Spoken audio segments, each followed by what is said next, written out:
So I thought I was losing my mind, but it turned out to be menopause anxiety.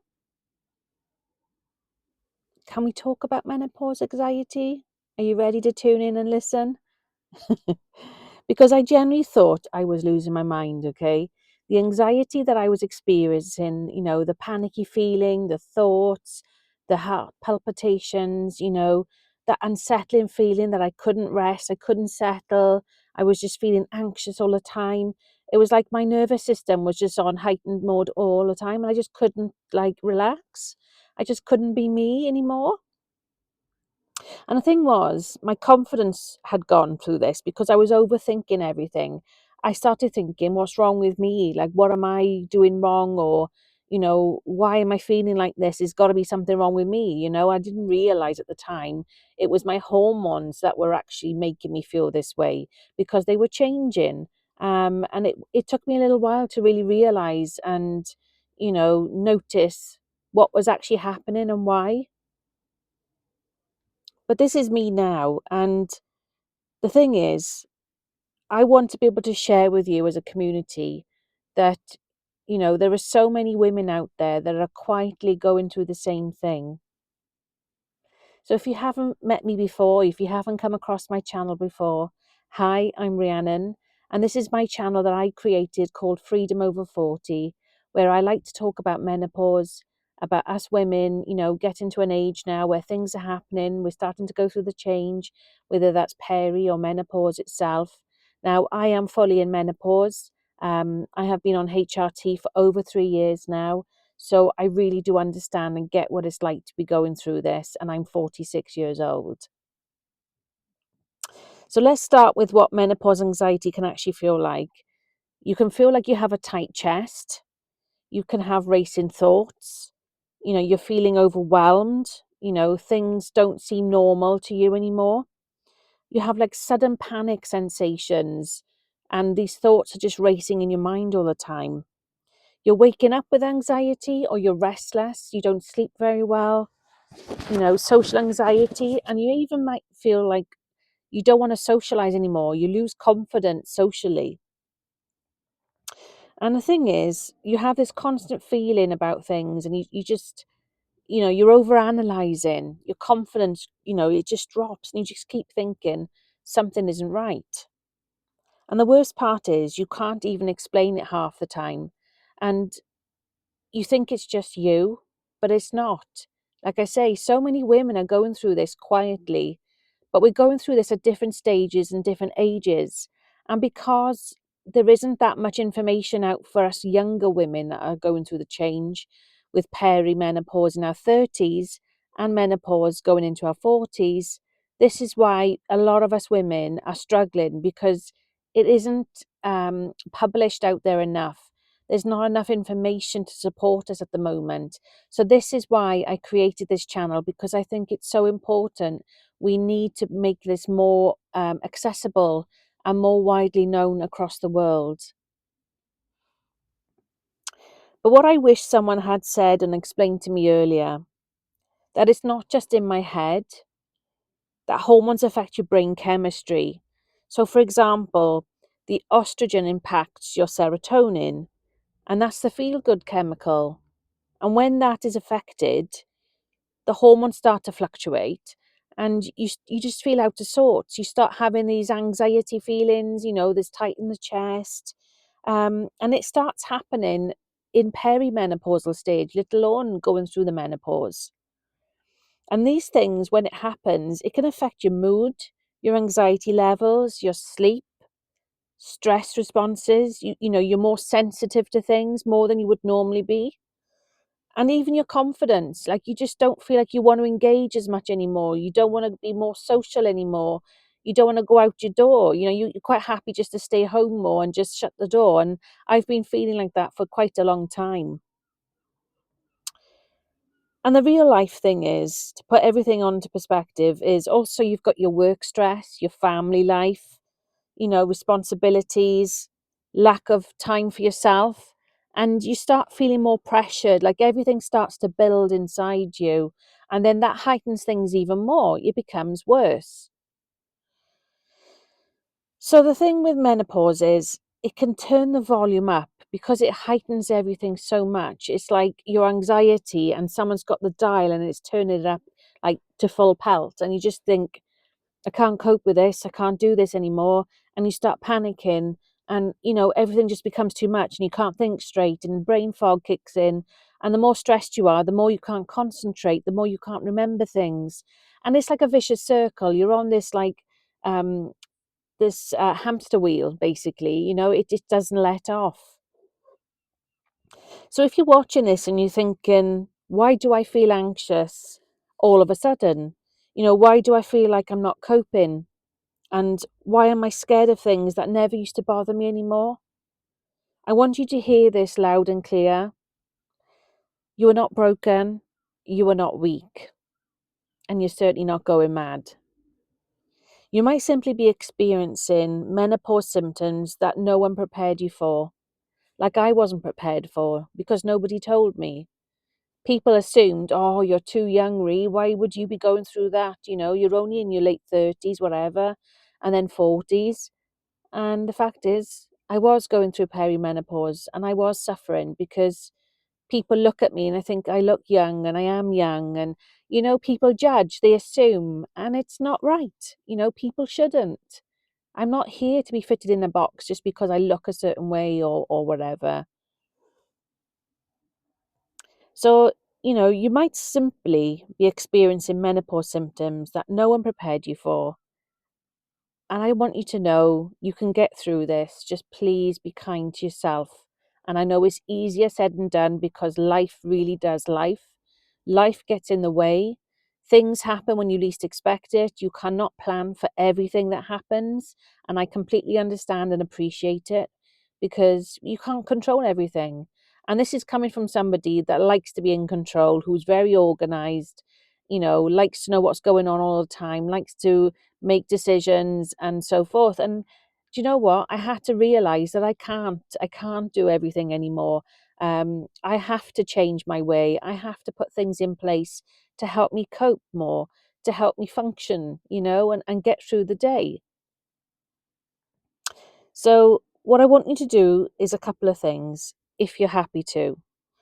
And the first thing is that I want to share with you is not medical advice, but this is just from my experience and real life support. Number one, what I stopped doing was minimizing it and I stopped pretending that I was fine. Um, Naming it helped because when you put a name on something, when you realize that it is anxiety through menopause or perimenopause, then you start to feel like, okay, now where do I go from here? Once you put a label on it, you're recognizing it, okay? You're not cracking up. So, this is why it's good to put a label on it. Number two, I protected my sleep more because my sleep is so poor. I might be exhausted, which I am most days, if not every day, but I still don't sleep very well. And that's because of the hormone changes. It's because sometimes my anxiety can heighten. It's sometimes because I'm not feeling my best. And I've got other aches and pains which come along with menopause as well. And so because of poor sleep and it makes your anxiety heighten, I've started to make changes. Like I try to go to bed a bit earlier. I try not to use technology like scrolling and things like that too late in the evening. I've reduced the amount of caffeine that I drink because when you also go through the menopause, your lining of your bladder can actually weaken and you end up going to the toilet regularly, more so in the nighttime than before.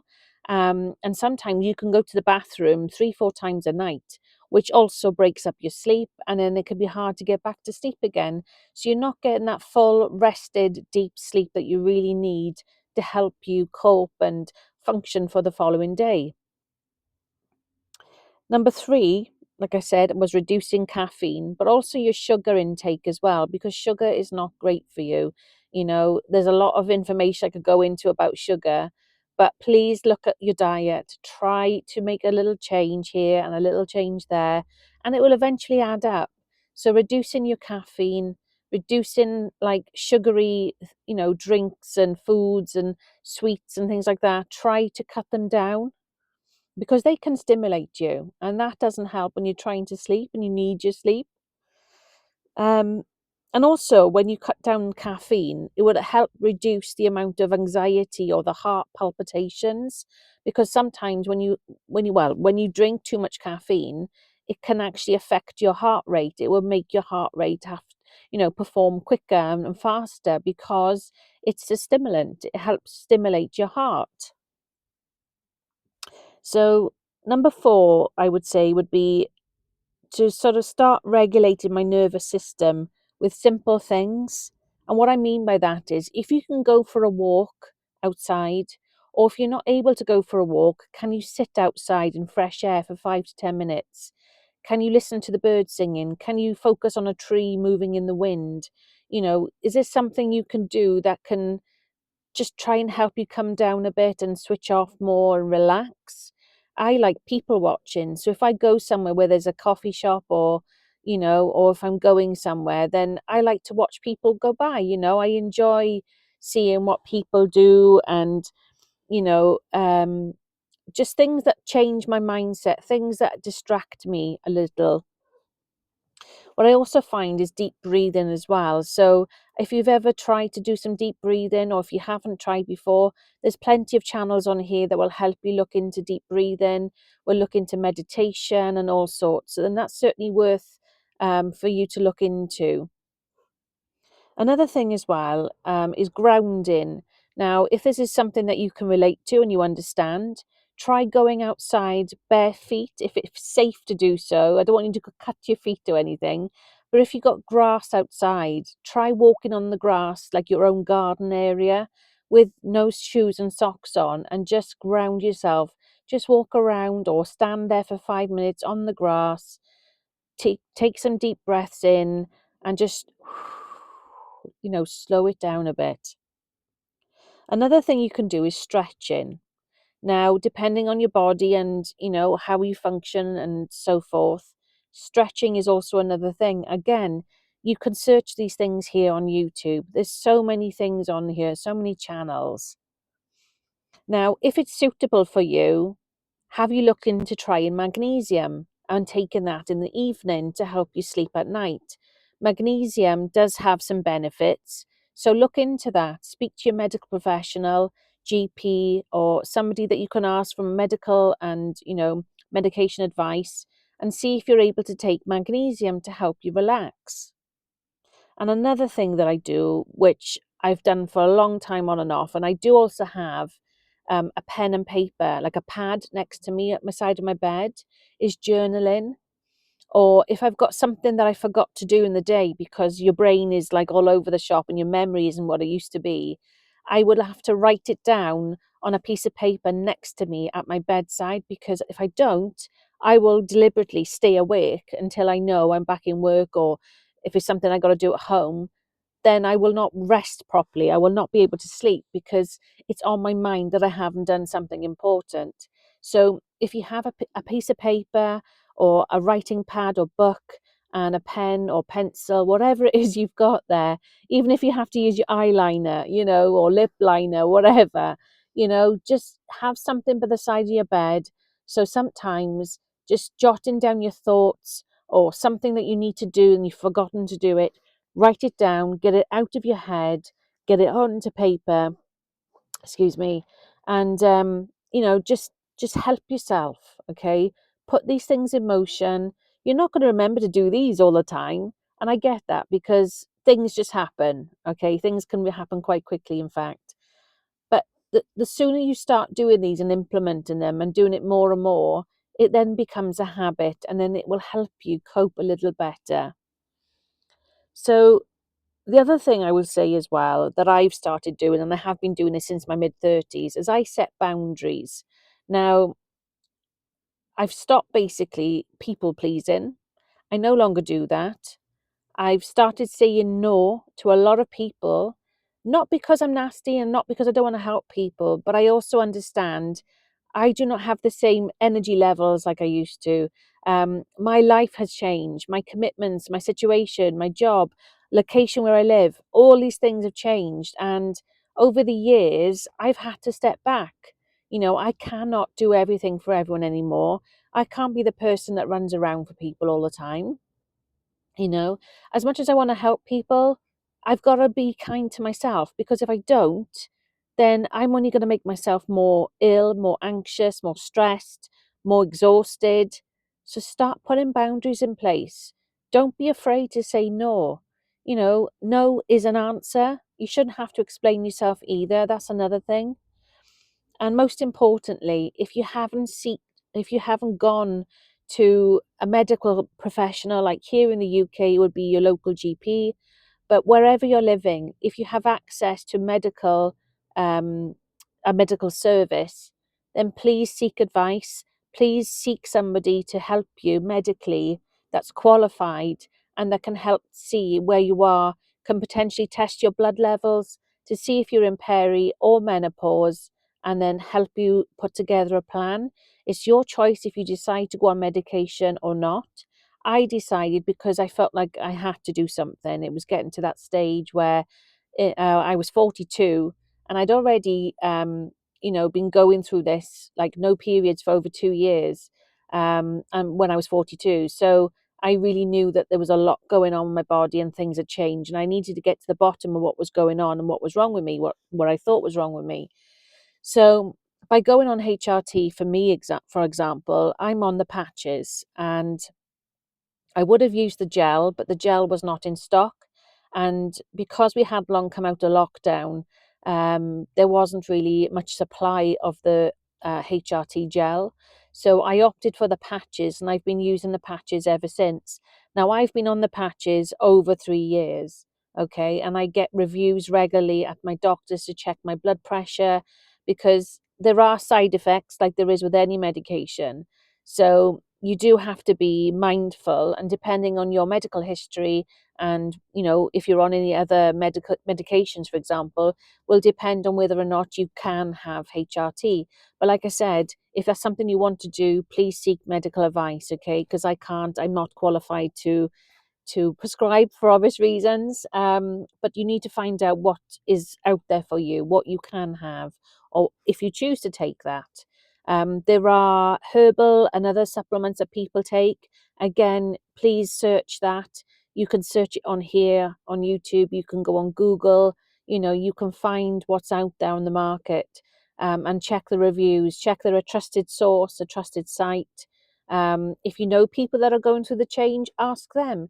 Find out what they take. Find out if they've done something that could help them with the situation.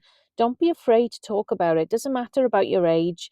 What matters is that you're recognizing what you're going through, that you're taking action, and you're not going to keep continuing in this cycle that you're in and suffering, because there's nothing worse when you don't feel your best and you're not feeling yourself anymore, and things are happening, things are changing. So this is why I've put this channel together at Freedom Over 40, because I don't want people like myself to struggle for as long as they have done, like I have done, and be ignored basically and dismissed because I was too young to be going through the change, when I was already going through the change, well into it, in fact. So this is why I created Freedom Over 40. It's for lots of reasons. It's to support people going through the change, perimenopause, menopause. It's about mental health. You need to have your health mentally and physically in line, in check, and as functioning as best as you can. Because without your mental health and your physical health, you cannot do anything. You can't function. You're no use to anyone. You can't pour from an empty cup at the end of the day. So this is why it's so important that we start taking action and start looking after ourselves, and putting ourselves first for once. And again, I know it's easier said than done if you've got a family and you've got kids or grandchildren or a busy household, a busy life, but you still need to put yourself first and get yourself better as much as you possibly can, and start implementing things, because if you don't, you're going to become seriously unwell, and things are going to be 10 times worse. And I don't say that to scaremonger anyone. I simply say this because I'm just so passionate about this being my life. This is where I am now in this stage of my life. And I don't want other people going through what I've gone through. And I know what it's like, how hard it's like to be able to function.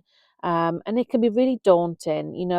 And I know it's not nice thinking that you're going through the change, we all still want to be young. We all still want to feel like we're too young to be going through that. But unfortunately, we are. And I certainly was. My sister has been going through it in her late 30s. She had to change doctors because they wouldn't listen to her. And then when she finally went to another doctor's surgery and registered with them and then saw the doctor, they did some tests on her and she was perimenopause. So this is what I'm saying to you guys. You need to stand up for yourself in the right way, but please just look after yourself, okay? Please try to put things in place.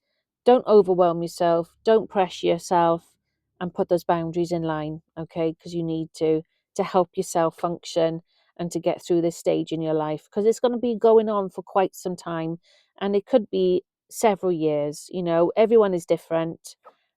Everyone's symptoms, some are stronger or worse for others. Some women don't actually have much at all. They actually sail through this stage of their life with hardly any symptom, and great for them, you know. But unfortunately, there is a massive amount of us women, thousands and thousands and thousands of women that are from their mid 30s up that are starting to go through the perimenopause and menopause cycle and change.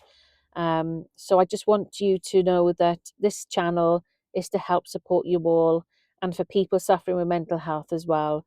We need to come together. We need to take control as much as we can within reason, sensibly, and yeah, we need to look after ourselves. So thank you all for being here. I hope everyone is well, and please let me know where you're watching from. Let me know your experience, what you've been going through, and if you are on HRT, or do you take something else, or do you take something with HRT? You know, what is your regime? What do you do to help go through this change and this stage of your life? So thank you all for being here. I appreciate each and every one of you. Thank you for your time. Until next time when I do another video, take care all and stay blessed.